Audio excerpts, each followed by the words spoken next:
Hey guys, welcome back. I haven't vlogged in like forever, probably maybe 3 months or so now. So I'm going to update you guys on everything that's been going on in case anybody's wondering, and if not, well, I guess here's a video just in case. So obviously first thing I did, I cut my hair. I did that about a month ago. It's actually overdue. It's been 6 weeks, so I have to re-dye it and retrim it. It's actually too long now, so it's not laying quite right, but I still love it, and I'm actually probably going to go shorter. I really wanted to go shorter initially, but I think the hairdresser was like scared that I wouldn't like it, so she kind of left it long. But yeah, anyway, I love it. It's like super short. In the back, it's more like short.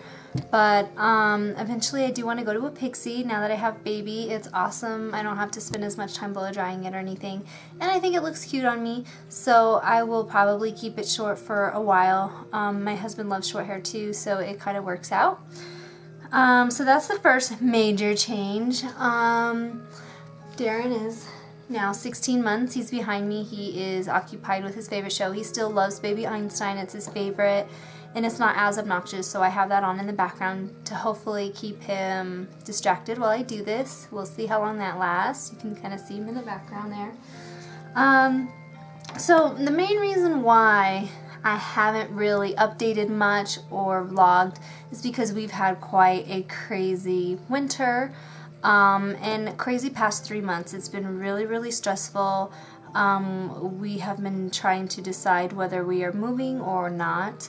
Lots of changes. So the main reason why we thought maybe about moving is because we've had a crazy winter, meaning that, you know, we've lived here 9 years up in the mountains, and we've had a lot of snow before.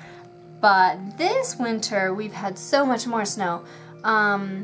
We just keep having storm after storm after storm. And then one of the first big ones we got, I think it was 2 feet in about maybe 2 days, something like that, 2 feet of snow. I did miss 1 day of work, and then the following day I had to switch shifts with someone, so I worked the night shift and then they worked the morning. Usually I work the morning because there was no snow plows. That wasn't that bad though. I have a new car. I don't know if I think I had mentioned that before. Finally, all these years I've wanted a Subaru for the snow.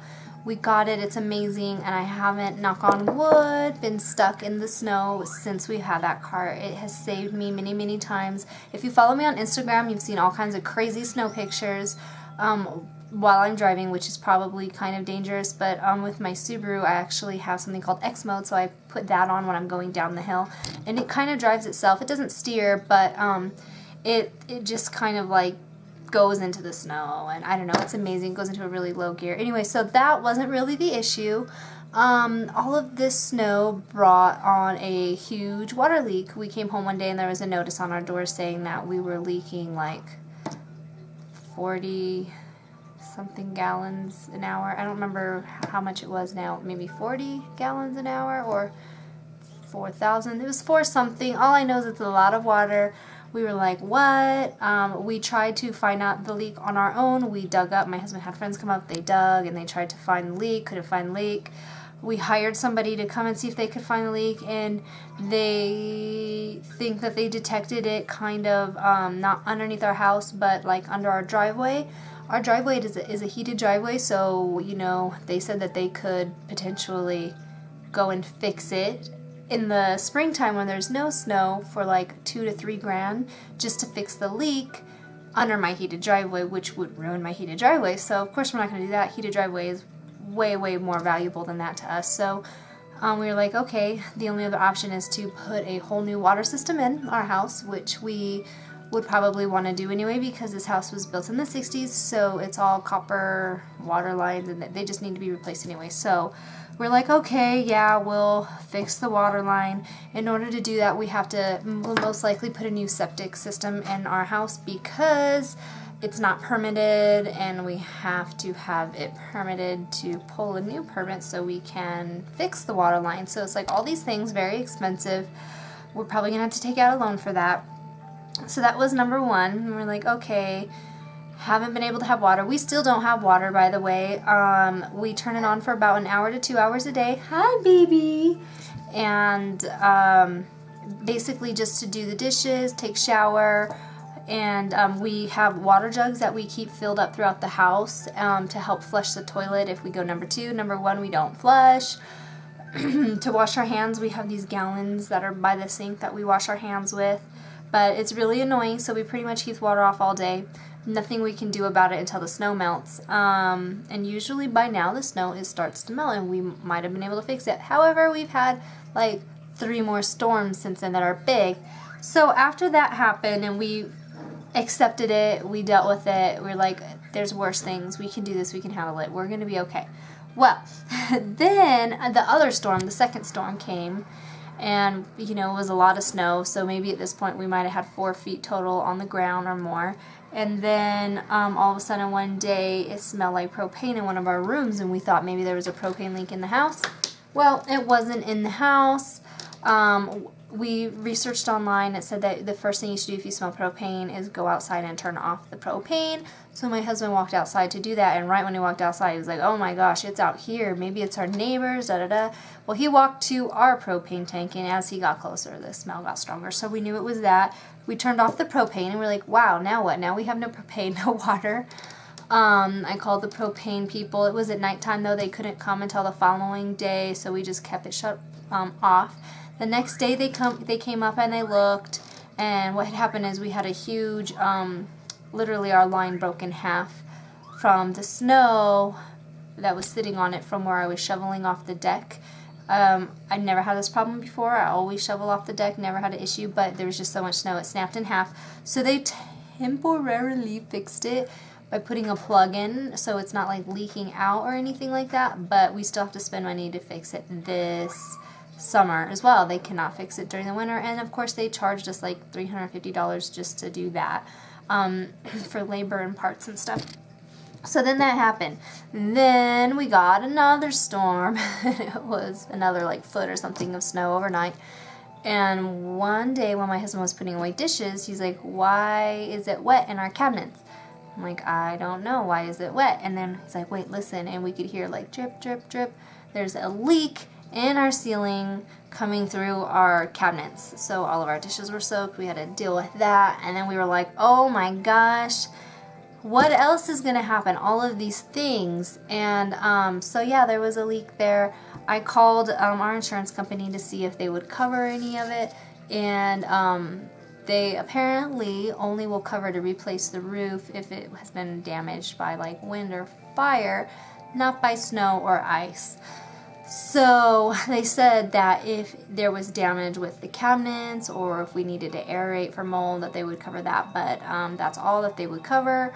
So I didn't really know how extensive the damage was, so I called a company or whatever to come out. They set us up with our insurance, and we didn't have to pay for it, but they looked at everything, and initially they saw all the snow on our roof, which we have a metal roof, so it does slide off.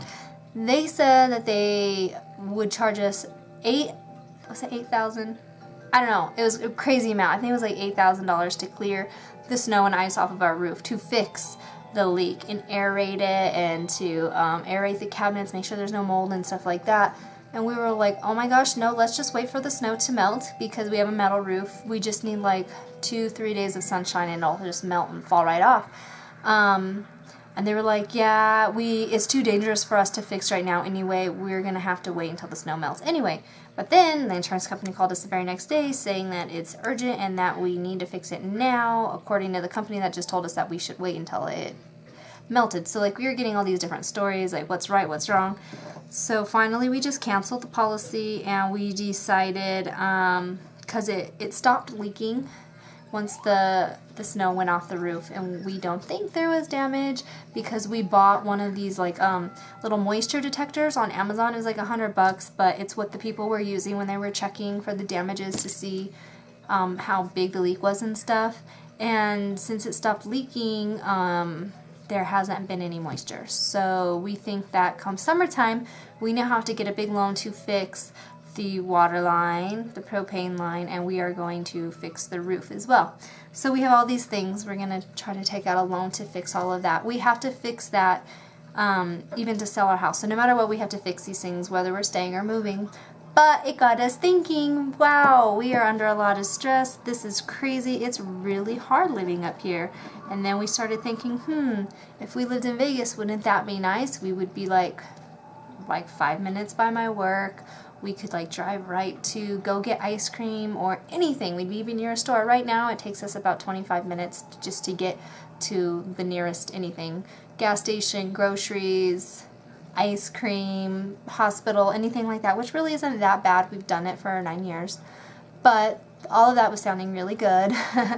But Las Vegas has a lot of crime, and I've never actually really lived in a city. Before this, I lived in another small town in the middle of nowhere.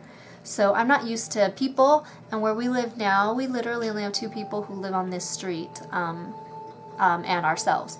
So I don't have to worry about neighbors. A lot of the people up here are part-time, or they, it's like a vacation home and whatnot, so we don't see a lot of people. It's awesome.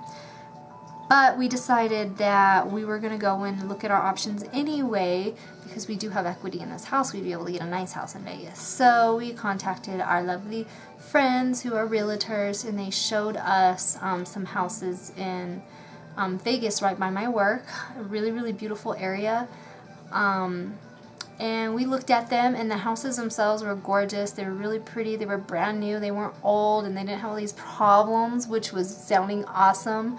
And we could probably afford it if we wanted to live there. And there was only one area that I really liked, and it was where it was not only a gated community, but there was a guard at the gate. So even residents have to show their ID to get in and stuff, which is really cool for me because I'm very scared of things, and I would be very paranoid the whole time I was there that someone's going to break in or whatever. But that was kind of like nice, but you have to spend $200 a month for kind of like HOA and stuff, and that's included. That's part of the guard gate thingy. So that was really expensive just to live there. And then when we looked at the other houses, they were just, everything was so close, and I felt very uncomfortable being outside. Like everyone was watching me. Like it just didn't feel private at all. And I honestly don't know how people can live in suburbs like that. I know Vegas is probably worse than some areas. A lot of other areas have bigger properties. In Vegas, it's like tiny, tiny, tiny, tiny property with like big house, like 3 stories, 4 stories sometimes, and there's like no land. And they're all kind of just like crammed in this area. There are some parts of Vegas though that don't have that, but ultimately after looking at the beautiful houses, both me and my husband were on the same page, and we were like, no, it's not for us. We just can't do it. But we did have to see our options because we were so stressed. So we decided we're going to stay for now. But I have some other exciting news. We're going on vacation. We're going to the Pacific Northwest. Basically next month, 1 month from now, for my husband's 40th birthday. Me and him have always wanted to go there, like Oregon, Washington, that whole area. We've always wanted to check it out, and we might possibly move there if we love it, but that's like further down the road, like maybe 6 years or more. We don't really know, but when we first got together, we had talked about moving there anyways. So I'm so excited about that because I've never gone on a vacation before that was just to visit an area without knowing anybody. Usually we go see family or friends wherever we're going, but we are going to be renting a little cottage, me and my husband, and we're taking Darren with us too, for six nights basically. And we're renting a car, and it's in Vancouver where we're staying, Vancouver, Washington. And then we're gonna drive, go see downtown Portland, go see the coast, see waterfalls, all the things we've always wanted to do, and I hope I fall in love with it. I probably will, and if we do, we will maybe eventually move there. One of the other reasons why we want to move, and I think I've mentioned it in my other videos, but I'll mention it again, is because they are salting the heck out of our roads. This is one of the only areas left on the West Coast that still uses the salt. It's like ice slicer salt. Most other places uses like sand or things that are more environmentally friendly. Here they don't do that. Clark County, I don't know. It's mainly profits. It's all about the money. And they say safety, safer. But, you know, residents here before 30 years, they were using sand just fine. There was one incident. Someone did die on one of the highways. And then, so anyway, we've been trying, the community has been trying to get together to try to make it to where they only use the salt on the highways and not in our residential areas. The problem is to widen the roads, they snow blow all of the salt and snow onto our private property, and it's killing our trees. We've lost over 20 trees already, and we're losing a lot more. There's at least maybe 10 more that have to go from all of that. Part of it also is the drought, but the salt doesn't help. So anyway, it's very depressing watching all the trees die. So that's another reason why we want to go. And then we're worried that potentially the future, they put so much salt that it might contaminate our water supply, and then our house wouldn't be worth anything if we did try to move. So there's all these things. But one really big positive of living here is Darren gets to be raised in this beautiful private area. There's mountains, we go hiking all the time, and next year I'm probably, hopefully, maybe gonna introduce him to skiing, maybe. Or I might wait till he's 3. Is Amy? But there's almost like a private school up here. It is a public school. It's kindergarten through 5th grade, but usually there's anywhere from 15 to 20 students because there's just nobody who lives up here, and they're all in one classroom. But a lot of the kids there get a lot of one-on-one attention with the teacher. There's 2 teachers for all of those kids, I believe, and 2 teacher aides.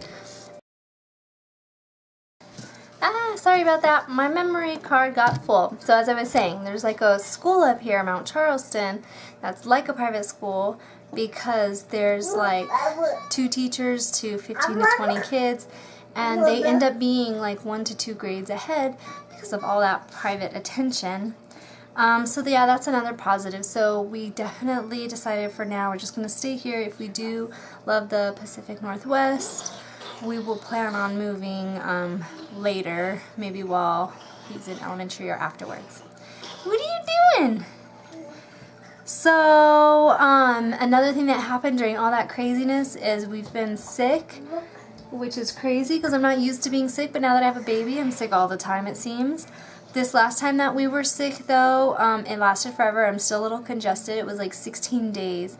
So we took Darren to the doctor after 10 days, and then the doctor put him on antibiotics, and they found out that it was like a mild case of bronchitis.